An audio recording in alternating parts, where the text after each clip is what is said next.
Doctor साहब, मज़ीद PTI के रहनुमाओं ने पीटीआई से अलहदगी का ऐलान किया और इमरान खान साहब कह रहे हैं कि हुकूमत कर रही है जो कर रही है और नित नए तरीके इस्तेमाल कर रही है पीटीआई को ख़त्म करने के हवाले से। खान साहब की पॉलिसी आने वाले दिनों में क्या रहेगी और क्या वो सियासत में रेलेवेंट रहेंगे या उनका सियासी मुस्तकबिल क्या होगा? देखिए, इस कदर तेज़ी से हालात बदल रहे हैं, ज़ाहिर है सियासत में तो रेलिवेंस की है रहेगी, लेकिन मसाइल बहुत ज़्यादा बढ़ गए हैं उनके लिए। और उसमें एक तो ये सुप्रीम कोर्ट के अंदर जो ऑडियो लीक्स का जी। एक एक कमीशन। कमीशन बना, फिर उस कमीशन को जो है वो चीफ कार्रवाई जस्टिस से रोक साहब दिया ने गया। उसको रोक दिया, उनका जो बेंच था। फिर आज जो है वो फायजी साहब ने उसकी समाअत शुरू की, फिर उन्होंने भी उसकी कार्रवाई रोक दी गई जी। अच्छा, अब ये सुप्रीम कोर्ट में जो कुछ हो रहा है ना, इसका मुल्क की सियासत के ऊपर एक तो ये है कि बड़ी बदकिस्मती है कि वहाँ पे इस वक्त सुप्रीम कोर्ट और हाई कोर्ट्स के अंदर ये सिलसिला शुरू हो गया।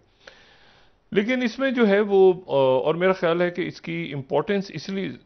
बहुत ज़्यादा इस वक्त संगीन है ये मामला कि बहुत जल्द इन अदालतों में मुख्तलिफ अपीलें आने वाली हैं। मुकदमा जो हैं वो जो इंसदाद दहशत गर्दी या जो मिलिट्री कोर्ट्स हैं या जो बाकी, तो वो अपीलें जो हैं वो हाई कोर्ट और सुप्रीम कोर्ट में अगर इस तरह की सूरत हाल रहेगी जी। तो उसके नतीजे में मसाइल खड़े होंगे। और जाहिर है कि इस तरह का तासुर जाएगा कि मतलब एक अजब सा तासुर जाएगा, क्योंकि लोगों की ज़िंदगियां उसमें स्टेक्स पे होंगी। तो ये मैं फिर गुजारिश करता हूँ जज साहिबान से कि बराह करम इन इख्तलाफात को एक तरफ रखें, क्योंकि ये ईगोस का टाइम नहीं है इस वक्त। लोगों की ज़िंदगी एक बड़ी तादाद में जो सज़ाएं होने जा रही हैं उनका जो हक होगा अपील का वो हाई कोर्ट, और तो वहाँ अगर इस तरह से बेंचों पे डिवीज़न हो गई तो मामला बहुत बहुत लोगों के लिए उलझ जाएंगे और पहले मुल्क एक ही जान का शिकार है। तो एक तो ये बात, दूसरी जो बात है वो ये है कि देखें, इमरान खान साहब ने आज शाह महमूद कुरैशी साहब का कहा कि वो पार्टी चलाएंगे, और उमर अयूब साहब ज़ाहिर हम इंतहाई मोहतरम 2018 में वो आए थे पार्टी में, तो वो सेक्रेटरी जनरल हैं। और रऊफ हसन साहब गालिबन सेक्रेटरी इतलास, उनको मुमताज़ सहाफ़ी हैं, दानिश्वर हैं। लेकिन ये कि इमरान खान साहब के जो पुराने रफ़ीक हैं सारे के सारे तकरीबन, यानी अब इसमें परवेज़ खटक साहब भी ऐलान करेंगे, इसमें महमूद खान साहब ने भी ऐलान करना है, अब परवेज़ इलाही साहब ने भी ऐलान करना है। तो इमरान खान साहब ने इन शख्सियात के बजाय जो है वो ये कहा कि मुराद सईद साहब जो है वो मुस्तकबिल के लीडर होंगे। मुराद सईद साहब को कानून नाफिज करने वाले अदारे जो हैं वो तलाश कर रहे हैं। वो कहते हैं ना, मोस्ट वांटेड अगर कोई शख्स है तो मुराद सईद है। तो इमरान, तो ये एक सूरत हाल आज हमने देखी कि इमरान इस्माइल साहब भी आ गए, ये बाकी शख्सियात भी इन्होंने आना है, कल परसों एक आध दिन के अंदर ये तमाम शख्सियात आ जाएंगी। और अब इमरान, इसमें देखें दो मसाइल हैं इसमें। एक तो ये है कि इमरान खान साहब जो हैं वो ज़ाहिर है कि एतमाद करने वाले जो उनके लोग थे सारे के सारे वो चले गए हैं, वो पुराने साथी चले गए हैं। मैं जी। आज इमरान इस्माइल साहब को सुन रहा था तो हमने देखा है इमरान इस्माइल साहब बहुत बहुत पुराने साथी उनके, और उन्होंने ख़ुद भी कहा कि बानी अरकान में से, लेकिन मतलब ये पुराने इनके जो हैं, जब दूर दूर तक कहीं हुकूमत नहीं थी तो उस वक्त के साथी इनको इनसे अलग हो रहे हैं। तो अब जो नए लोग हैं ज़ाहिर है कि वो उनके ऊपर तो इमरान खान साहब बहालत मजबूरी एतबार करें। पहले दिन इमरान खान साहब ने कहा था मुझे किसी का अफसोस नहीं, उनको अंदाज़ा नहीं था कि इस तेज़ी से लोग जाएंगे, तो उन्होंने कहा मुझे आमिर कियानी साहब का अफसोस है, बाकियों को तो मैं जानता नहीं हूँ। तो उनको शायद शिद्दत का उस वक्त अंदाज़ा नहीं था। मेरा ख्याल है कि शायद उनको शिद्दत का भी अंदाज़ा नहीं जी। है। मतलब मैं जो मामला जिस तेज़ी से आगे जा रहे हैं और जिस कदर गंभीर सूरत हाल उनके लिए बन रही है, मैं आपको सिर्फ ये बताऊं बात, इस वक्त यहाँ पे बहस ही हो रही है इस्लामाबाद में कि इमरान खान को साहब को एक गिरफ्तार तो करना है, वो तो तय बात है, उनको भी और जो उनकी अहलिया बुशरा बीबी को भी गिरफ्तार करना है, और हुकूमत इस पर बिल्कुल तैयार बैठी है। लेकिन इसमें एक बात जो है वो बड़ी अहम हो रही है, वो ये है कि जैसे शहजाद वसीम साहब ने आज बात कही, या उन्होंने कहा कि मैं सेनेट में हूँ और मैं तो मतलब है कि मतलब इस तरह से उन्होंने कहा कि मैं सेनेट में हूँ, पार्लिमानी रुकन। और इमरान खान साहब ने कहा कि शाह महमूद कुरैशी मेरी जगह पार्टी चलाएंगे। अच्छा, ये इमरान खान साहब के जहन में है कि शायद उनको माइनस करके पार्टी रहे, यानी इमरान खान साहब ने आज भी ये कहा कि मुझे नाहल कर दिया गया। उनकी नाहलियत का मामला नहीं है इस वक्त। इस वक्त इमरान खान साहब की नाहलियत का मामला तो वो था जब वो तौहीन अदालत और तोशाखाना केस और ये सारा मामलात इस वक्त जो है वो नाहल इमरान खान साहब को करने के लिए ये पार्टी तमाम की तमाम जो है इस वक्त दो इसमें बातें डिस्कस हो रही हैं। एक बात ये डिस्कस हो रही है कि इस पार्टी को कलअदम करार दिया जाए। अच्छा, कलअदम करार देने का मतलब है कि इलेक्शन एक्ट 2017 जो कि फॉरेन फंडिंग वाला जो था कि उसमें पार्टी कलअदम हो गई और उसमें ये था कि उस मुद्दत के लिए लोग शरीक नहीं हो सके जो पार्लियामान की बाकी मुद्दत है, और उसमें जो है वो सुप्रीम कोर्ट में चैलेंज हो गया और 15 दिन के अंदर अंदर सुप्रीम कोर्ट जो है वो फैसला करती है कि इसको कलअदम करार देना है कि नहीं। हुकूमत नोटिफिकेशन करती है, फिर सुप्रीम कोर्ट में जाता है मामला, फिर सुप्रीम कोर्ट से जो भी फैसला होता है वो इलेक्शन कमीशन में जाता है, इलेक्शन कमीशन उसको कलअदम करार दे देता है। तो ये एक प्रोसीजर है कलअदम करार देने, और यह सुप्रीम कोर्ट उड़ा देता है उसको कि ये फैसले को कि आपने हुकूमत ने गलत फैसला कि ये पार्टी कलअदम नहीं है। ठीक है, लेकिन यहां पर अब जो बात हो रही है वो ये हो रही है कि इस पार्टी को कलअदम ना करार दिया जाए बल्कि इसको दहशतगर्द करार दे दिया जाए, यानी दहशतगर्द कार्रवाइयों में ये मुलविस जो तमाम बड़े पैमाने पर शख्सियत छोड़ रही है पार्टी, वो उनके जहन में ये है कि उनको ये मतलब वो सब, क्योंकि वाकया जो पेश आया है 9 मई का एक बदकिस्मत वाकया बेशक, जिसकी जो हमेशा जाहिर है कि वो एक अजब से अंदाज में लिखा जाएगा तारीख में, लेकिन ये है कि उस वाक़े को जो है वो उसके ऊपर कलअदम या दहशतगर्द। अच्छा, अब दहशतगर्द में फ़र्क है। दहशतगर्द में वो 1997 का शायद जो एक्ट है वो उसमें अप्लाई होता है, और उसमें ये है कि उसमें 2 चीज़ें अचीव करने जा रही है हुकूमत, जो डिस्कशंस हैं यहाँ इस्लामाबाद में हो रहे हैं। एक तो यह है कि अगर दहशतगर्द तंजीम करार देते हैं तो फिर वो मामला सुप्रीम कोर्ट में नहीं जाता। ठीक है, यानी सुप्रीम कोर्ट में उसके वो ये कि इतनी शहादतें मौजूद हैं, इतना मवाद है, मुल्क दुश्मन जो है वो हसास तनसीबात पे, और ये सारा जो भी ये सारा हुआ है पिछले चंद दिनों में पुरतशद्दुद वाक़यात, तो ये जो शख्सियत छोड़ रही हैं, तो ये शख्सियत अक्सरियत इनकी जो छोड़ रही है। अच्छा, उसमें शाह महमूद कुरैशी साहब जो हैं वो ज़ाहिर है उनका अभी तक कोई हमारे सामने स्टेटमेंट नहीं आया। वो इमरान खान साहब ने कहा है कि वो अगर मैं नाअहल हो गया तो मेरी जगह बोलेंगे,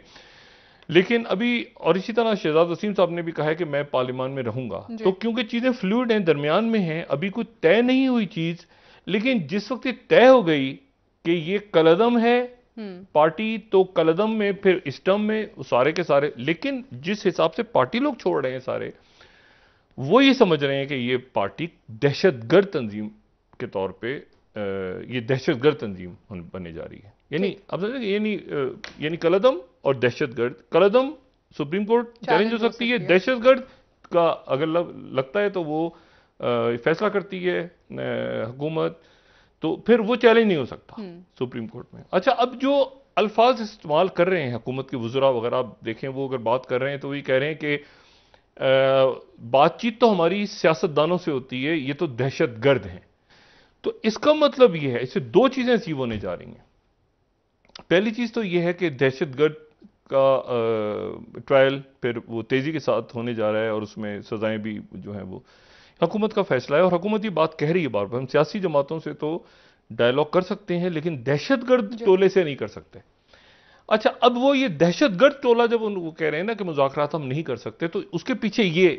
बात है जो मैं आपसे अर्ज कर रहा हूं। उसके नतीजे में फिर क्या होगा? उसके नतीजे में एक तो ये सुप्रीम कोर्ट दरमियान में नहीं आ सकती दहशतगर्द अगर करार दे दिया जाता है किसी जमात को।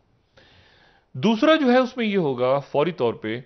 कि जो बाहर की दुनिया है उनको यहां पर उसका कुछ हद तक उस पर काम हो चुका है, कुछ हद तक या काफी आगे तक, लेकिन जाहिर है कि मैं सिर्फ इसको अंदाजे की बुनियाद पे बता रहा हूँ, लेकिन जाहिर है कुछ इसमें इतलात भी हैं। और वो ये है कि दहशतगर्द अगर आप करार देते हैं किसी तंजीम को, तो फिर उसके तमाम जो ओवरसीज पाकिस्तान से, क्योंकि बहुत बड़ी तादाद में डायस्पोरा ऐसा है पाकिस्तानियों का, बल्कि मैं तो ये कहता हूँ कि शायद पाकिस्तान से बाहर रहने वाले लोग मुझे अक्सर ऐसे हैं जो कि पीटीआई के ही मिले हैं मुझे, तो और किसी जमात के लोग मिले होंगे शायद, लेकिन नहीं ज़्यादा मुझे। तो अगर दहशतगर्द करार दे दिया जाता है किसी जमात को, तो उसके साथ ही फिर उनके जो लोग हैं जो उनके मुजाहिरों में हैं या उनके, तो वो फिर उनकी उनकी पासपोर्ट्स या नादरा कार्ड्स या इस तरह की चीज़ें सारी ख़त्म करके, और फिर रियासतों से मुतालबा किया जा सकता है कि आप इनको, ये दहशतगर्द तंजीम के इनको हमारे हवाले करें। और वरना दूसरी सूरत में तो ये होता है ना कि देखें, मुख्तलिफ लोग गए कि जी हमें जान का ख़तरा है, पॉलिटिकल हम जो हैं दूसरी हुकूमत आई हुई है और हमें यहाँ पर हम मौजूद हैं। लेकिन अगर दहशतगर्द तंजीम के हवाले से ये लग जाए, आपको याद होगा चंद रोज़ पहले ये बात की भी गई थी कि दहशतगर्दी का एक सर्टिफिकेट अगर इशू हो जाए, ये मेरे ख्याल से पंजाब पुलिस की तरफ से बात हुई थी, तो वीज़ा नहीं मिलेगा आइंदा। उसके पीछे ये बात थी।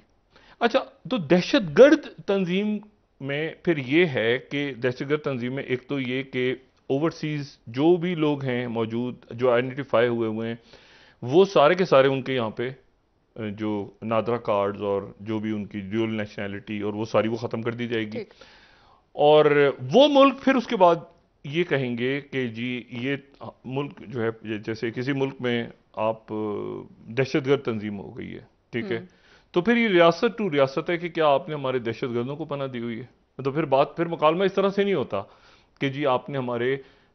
ये पॉलिटिकल पार्टी है, वो उसमें फिर बात ये होती है कि आपने क्या हमारे दहशतगर्दों को पनाह दी हुई है अपने यहाँ, ये दहशतगर्द हैं हमारे यहाँ। तो ये मतलब है,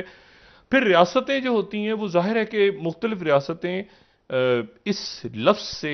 ख़ास तौर पर मगरिब में इस लफ्ज़ से घबराती हैं कि ये दहशतगर्द वाला जो लफ्ज़ है, मतलब है कि ये, और अगर उसमें ट्रायल में सज़ा भी हो जाए किसी को, 2-3 को सज़ा भी हो जाए उसमें, तो पता चला कि वो फिर वो मामला जो हैं वो रियासतों के दरमियान वो खराबी की तरफ चले जाते हैं। फिर उसमें ये नहीं होता कि जी इसमें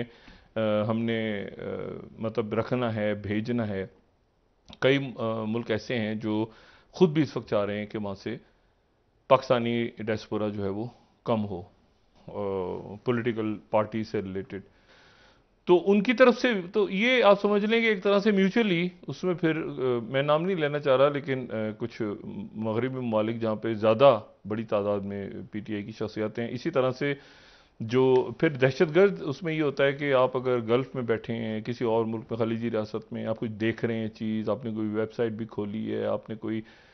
ट्विटर भी फॉलो कर रहे हैं आप, तो आप दहशतगर्दी के जद में। तो ये एक ऐसा है कदम जो कि गालिबन हुकूमत इस वक्त जिस पे संजीदगी से गौर कर रही है, और इसीलिए ये 2 जुमले सामने आए हैं हमारे,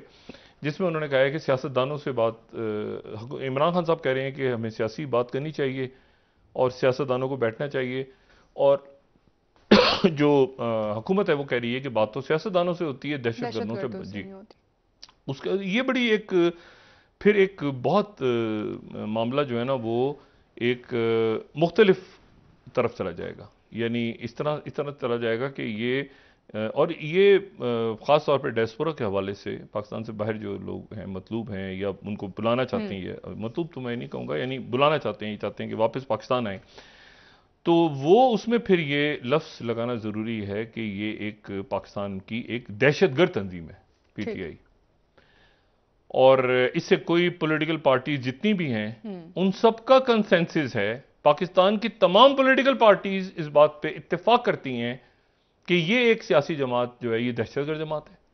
तो सारी जमातें जो हैं वो इत्तेफाक करती हैं, यानी ये एक बड़ा, आप देखें ना, ये बड़ी एक अजीब सी एक बात है कि तमाम जमातें इत्तेफाक करती हैं इस बात पे कि ये एक दहशतगर्द जमात है। तो ये एक ऐसी सूरत हाल बन रही है जिसमें जो ये, लेकिन चीज़ें अभी दरमियान में इस पे मतलब आप समझें कि इस ज़्यादा झुकाव ये कि दहशतगर्द, ठीक है, और फिर उसके बाद ये कि कलदम में तो फिर वो फॉरेन फंडिंग वाले में हो जाता ना, वो तो ये लोग सारे नहीं छोड़ते, वो तो एक मुद्दत के लिए होता, अगली मुद्दत में इलेक्शन लड़ रहे थे खान साहब, चाहे कम सीटें लेते ज़्यादा लेते, तो ये तो जो छोड़ रहे हैं लोग सारे कि हम अलग ही हो रहे हैं, तो ये मैंने पूछी वजह, मैंने कहा यार ये एक मसला है वो, तो आप इससे अपने आप को अलग कर। उन्होंने कहा नहीं, पार्टी इसलिए छोड़ रहे हैं कि ये दहशतगर्द तंजीम के तौर पे इसको आगे जो है उसको ट्रीट करना है पाकिस्तान ने। इससे अब इमरान खान साहब कैसे इससे कैसे इस बहरान से निकलते हैं? और उसमें मैंने कल भी जो बात की थी कि उसमें अब तेज़ी के साथ इनके जो लोग हैं वो कुछ जहांगीर तरीन साहब से राब्ते में हैं, कुछ वाउडा साहब से राब्ते में हैं। अलीम खान साहब जो हैं वो दरमियान में गालिबन जो मेरी इतलात हैं वो ये हैं कि एक ब्रिज का रोल प्ले कर रहे हैं। वो अभी तक खुल के किसी एक साइड की तरफ नहीं गए। ये भी अभी तक वाज़ेह नहीं है कि जहांगीर तरीन साहब जो हैं वो ज़ाहिर है कि तहरीक इंसाफ तो नहीं होगी, एक और कोई पार्टी जो भी उसका नाम होगा, मतलब ये तहरीक इंसाफ हकीकी और ये तो सारे ऐसी, मेरा नहीं ख्याल कि वो जो भी पार्टी होगी वो एक उसके सरपरस्त आला होंगे और वो अलग एक जमात होगी। अब उस जमात के अंदर कितनी शख्सियात आती हैं, उसमें पीटीआई से हटके भी वो शख्सियात को दावत दे रहे हैं आने की। और उसमें जो है वो जहांगीर तरीन साहब एक या दो रोज़ में शायद प्रेस कॉन्फ्रेंस करें जब उनके और फैसल वाडा साहब के मामला तय हो जाएं। और इसीलिए जो फवाद चौधरी साहब हैं वो चूँकि वो अपने आप को करीब महसूस करते हैं फैसल वाडा साहब के, इसलिए उन्होंने थोड़ी देर पहले ये बात की कि मैंने अभी तक फैसला नहीं किया। वो फैसला असल में वो ये है कि वो ज़्यादा अपने आप को करीब महसूस कर रहे हैं फैसल वाडा। आपको याद होगा जिस प्रेस कॉन्फ्रेंस हुई थी तो वो फैसल वाडा साहब के साथ ही वो आए थे सामने।